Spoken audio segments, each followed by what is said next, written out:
Pokiri spoof, Bommarillu spoof, Arjun Reddy spoof, Salaar movie spoof, ఇట్లా చెప్పుకుంటూ పోతే ఒక 4 నుంచి 5 స్పూఫ్లు పెట్టారు కామెడీ అని చెప్పి. కామెడీ కొంచెం కూడా నవ్వొస్తలే ఆ స్పూఫ్లకి.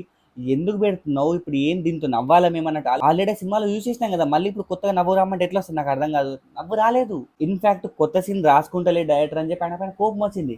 అంటే కొత్త సీన్ రాసుకుంటే ఈ స్పూఫ్ చేసే పని లేదు కదా, దాని నుంచి కామెడీ క్రియేట్ చేయొచ్చు కదా. బట్ ఇక్కడ ఏం రాసుకోలేదు. ఆల్రెడీ పాత సీన్లనే వాటిని మాత్రం కామెడీ చేస్తా అనుకున్నారు. కామెడీ వరకు కూడా కావట్లేదు. సో ఇది మన డైరెక్టర్కి ఉన్న టాలెంట్ అండి. గాయపడ్డ సింహం.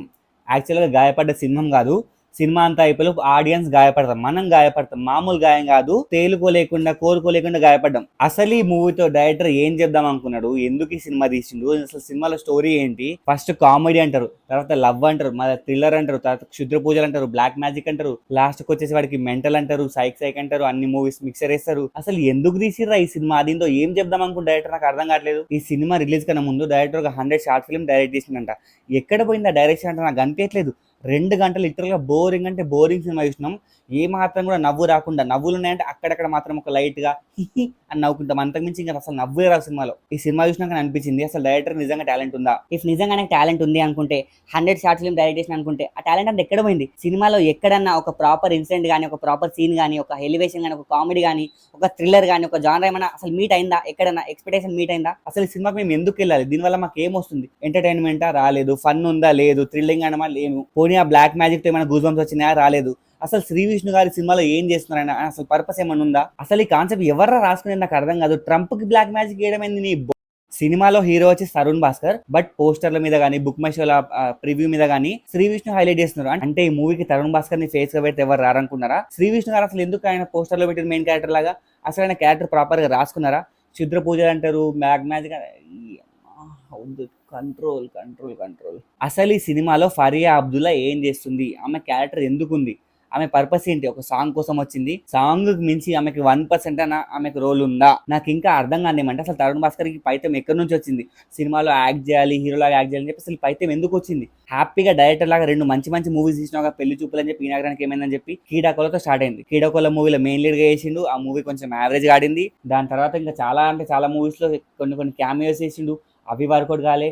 మొన్న ఒక మూవీ తీసింది శాంతి శాంతి శాంతి అని చెప్పి, అది అట్టర్ డిజాస్టర్ అయిపోయింది. దాని తర్వాత ఇప్పుడు ఈ గాయపడ్డ సింహం మామూలుగా గాయపడలేదు, అట్టర్ ఫ్లాప్ డిజాస్టర్ ఈ మూవీ అయితే. తరుణ్ భాస్కర్ ఇప్పటికైనా రియలైజ్ అయ్యి మూవీస్ ఆపేయడం మంచిది. ఆయన డైరెక్షన్ పర్ఫెక్ట్ గా చేశాడు, చాలా మంచి డైరెక్టర్. అయినా డైరెక్టర్ లా ఉంటే బాగుంటది. ఇక్కడ హీరో లాగా చేస్తే అసలు ఏ మాత్రం వర్కౌట్ అయితే లేదు. ఫస్ట్ ఆఫ్ ఆల్ ఆయన హీరో అంటే మనం నమ్మలేం, బికాస్ అంత హెవీ పర్సనాలిటీ పెట్టుకొని ఎక్కడ ప్రాపర్ గా ముఖ కదలికలు లేకుండా, ప్రాపర్ ఎక్స్ప్రెషన్స్ లేకుండా, మంచి కామెడీ టైమింగ్ లేకుండా, ఒక డాన్స్ రాకుండా ఎట్లా హీరో అంటే నమ్ముతున్నా నాకు అర్థం కాదు. బాడీ షేమింగ్ అని కాదు ఇక్కడ పాయింట్. ఒక హీరోకుండా లక్షణాలు లేవు. He is a great director, he is a great side artist. Like Falaknuma Das police character లాగా మస్తు సూపర్ చేసిండు. అంతేగాని ఈయన మెయిన్ లీడ్ గా పెట్టి సినిమా ఇస్తే ఎవరు సినిమాలు చూడరు. లిటరల్ నేను పోయిన థియేటర్లో మహా అంటే 20 మంది ఉన్నారు.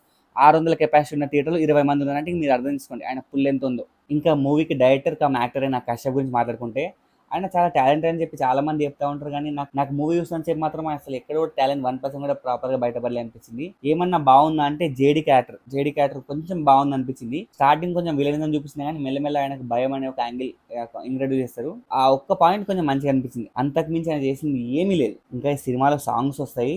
మూవీ స్టార్ట్ అయినాక ఒక పెళ్లి సాంగ్, ఇంటర్వెల్ తర్వాత ఒక బ్రేకప్ సాంగ్, మధ్యలో ఒక సాంగ్, 3 పాటలు.